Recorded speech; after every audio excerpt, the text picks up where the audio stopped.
სულისა წმინდის სახელით.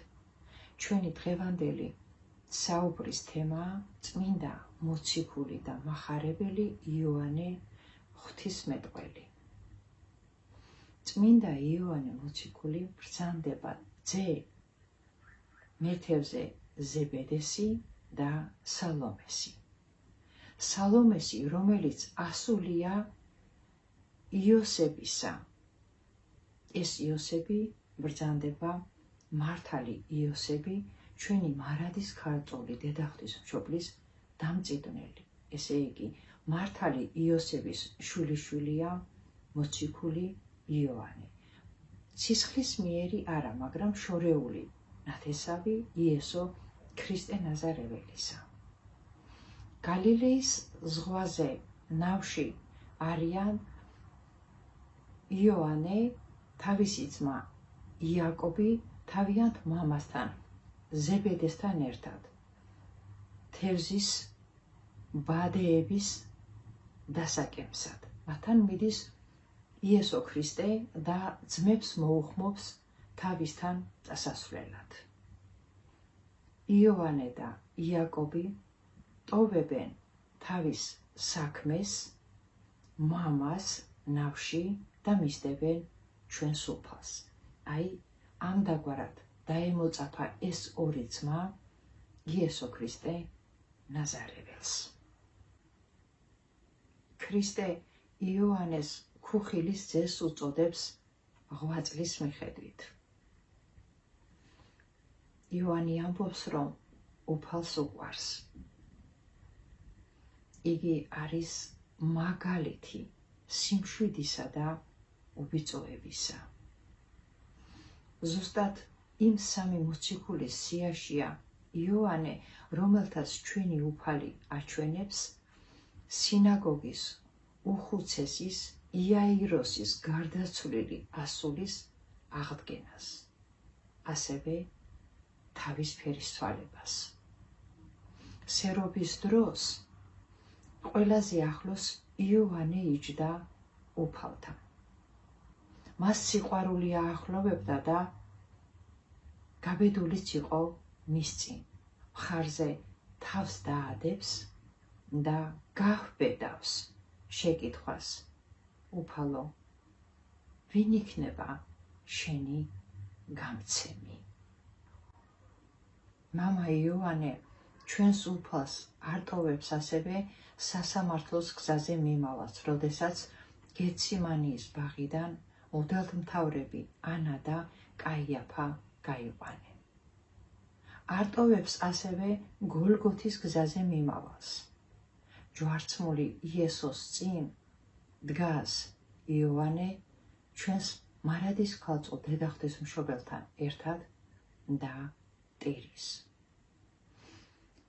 ჩვენი უფალი დარწმუნებული არაა იოანეს სიყვარულში, მას თავის დედას ჩააბარებს.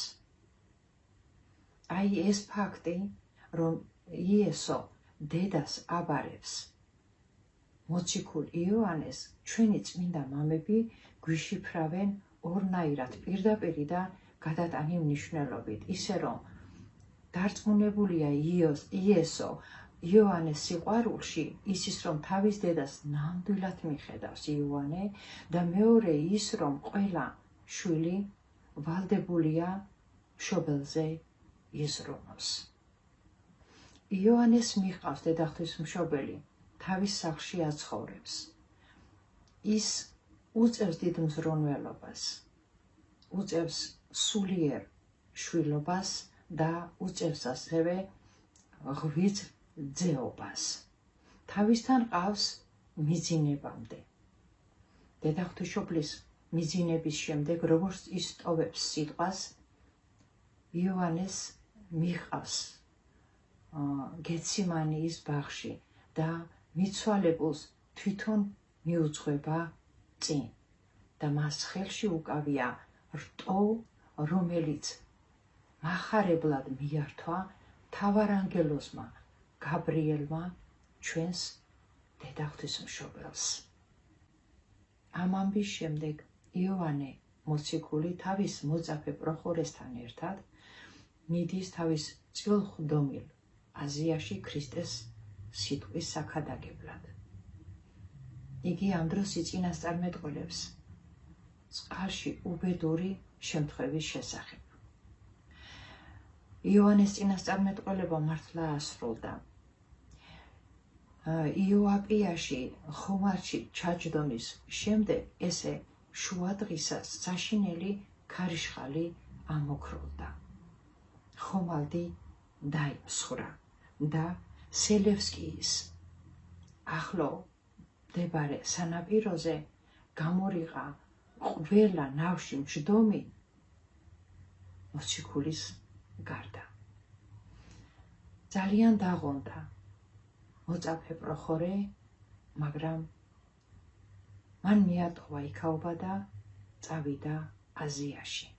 40 დღის შემდეგ მოწაფე პროხორე ბრუნდება ამ ადგილზე. ჩამოჯდება და გაიხსენებს თავის მოძღვარს. ამ დროს ამოქროლდება დიდი ქარიშხალი და დაინახავს, რომ ადამიანი გამორიყა. გაიქცევა მისახმარებლად და რას ხედავს?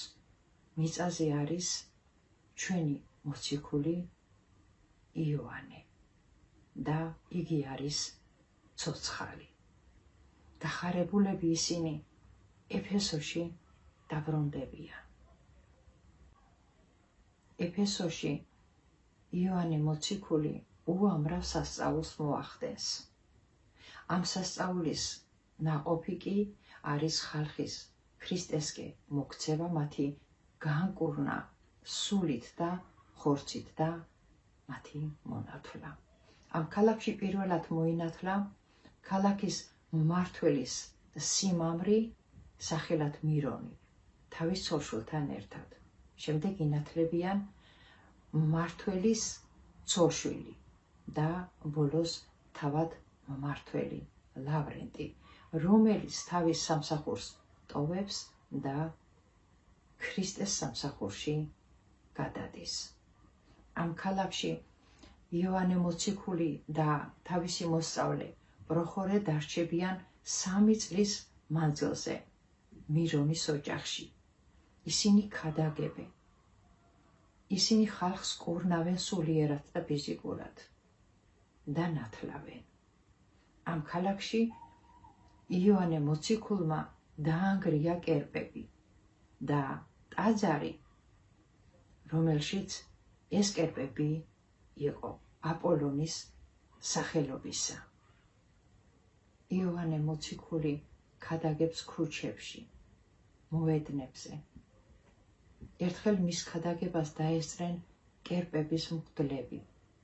მათგან ერთ-ერთი მიმართავს მამა იოანეს, რომ მას ყავს კოჭლი, ვაჟიშვილი და თუ მას განკურნავს, იწამებს ის იესო ქრისტეს.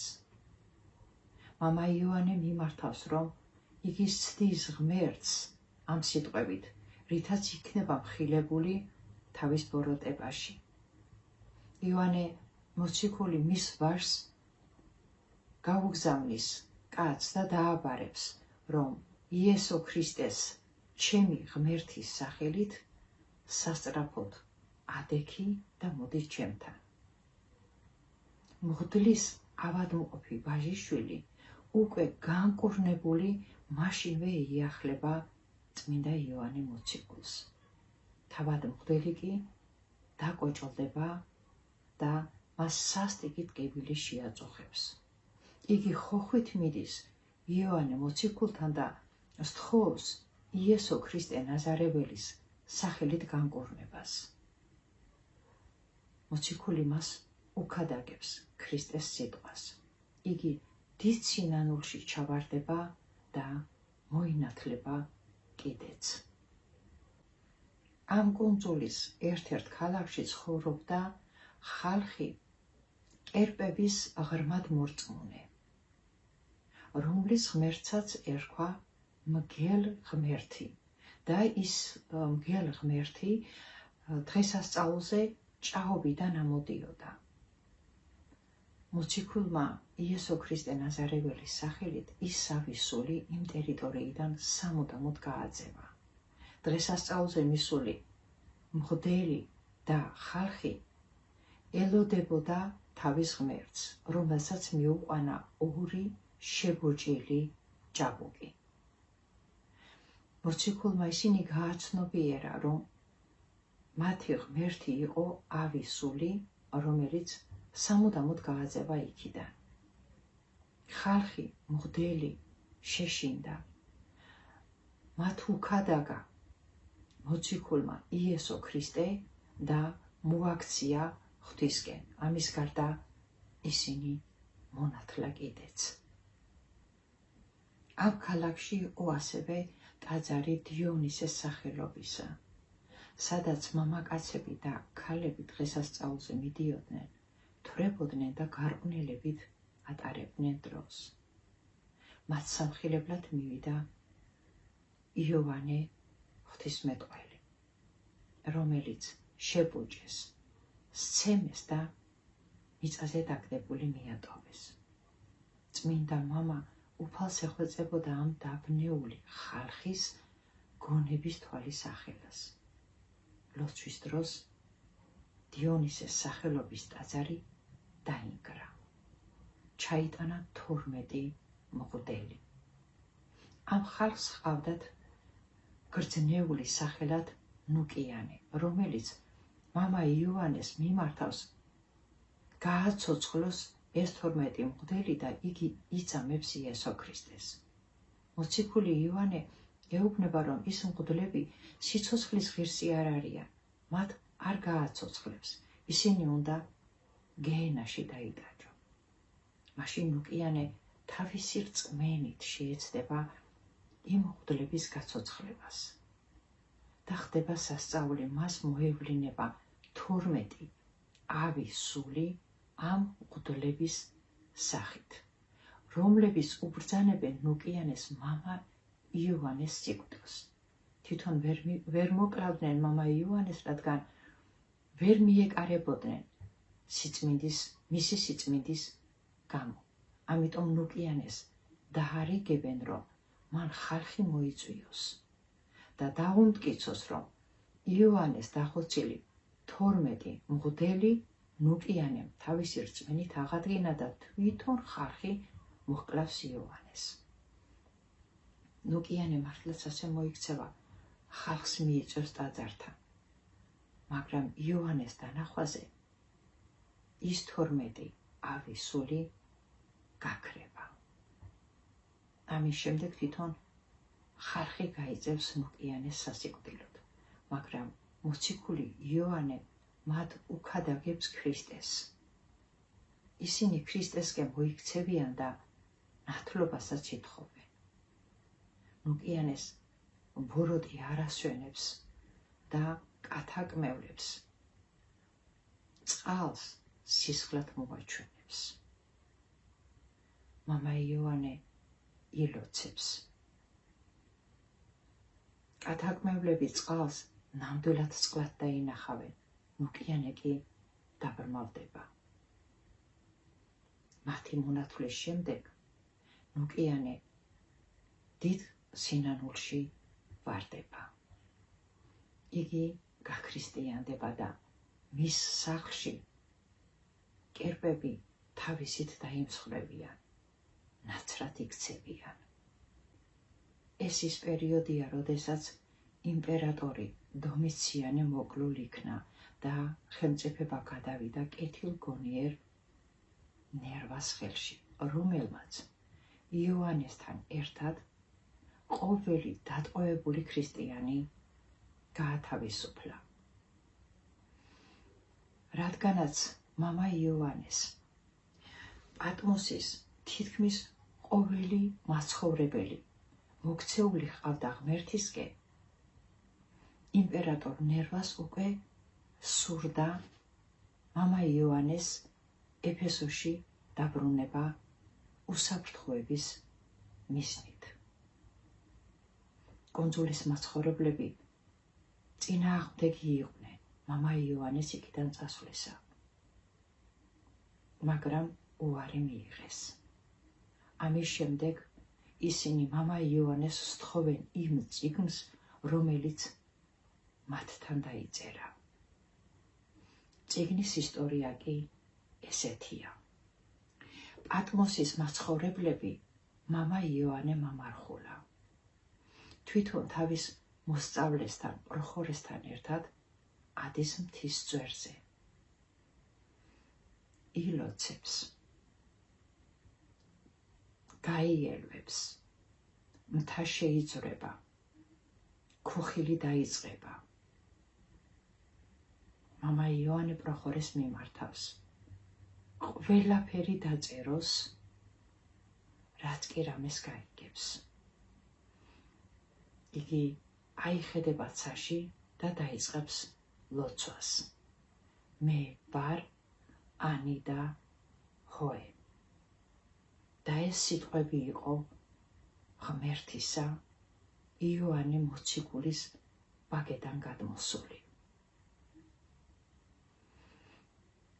ეს წიგნი გადააწერინა თავის მოწაფე პროხორეს. გადაწერილი დაუტოვა გაქრისტიანებულ ხალხს. ორიგინალი კი თვითონ წამოიღო ეფესოში. ეფესოში დაბრუნებული იოანე მოციქული თავის მოსწავლესთან ერთად განაგრძობს მოციქულობას. ხალხს კურნავს სულით და ხორცით. იგი მოხუცდა ძალიან. ერთხელ თავის 7 მოსწავლესთან ერთად მიდის მთაზე. ილოცებს. მათ ჯვრის ფორმის საფლავს გაათხრეინებს. შიგჩაწვება და მოწაფეებს უბრძანებს მიწის მიყრას. მოწაფეები წინააღმდეგობას ვერ უწევენ მას და საფლავს მიწით მოამსებენ. როდესაც გაიგებენ ეფესოელები ამ ამბავს, ისინი მივლენ, ამოთხრიან საფლავს, მაგრამ მამა იოანე საფლავში აღარ დახვდებათ. ეს ამბავი 8 მაისს მომხდარა. წმინდა მამის საფლავზე ყოველ წელს ამ დღისით მტვერი ამოდენილა, რომელსაც ხალხი სამკურნალოდ აგროვებდა. მისი ხსენების დღეც 8 მაისია. იოანე მოციქულის იკონოგრაფიული ნიშანი არწივია, რაც ღვთისმეტყველების აზრის აღმაფრენას მიანიშნებს. ჩვენი პატიოსანი ეკლესია მთელი თავისი ქრისტიანული ცხოვრების მანძილზე მხოლოდ 3 წმინდას უწოდებს ღვთისმეტყველს. ეს არის წმინდა გრიგოლი, წმინდა სემეონ ახალი და იოანე მოციქული. ამინ.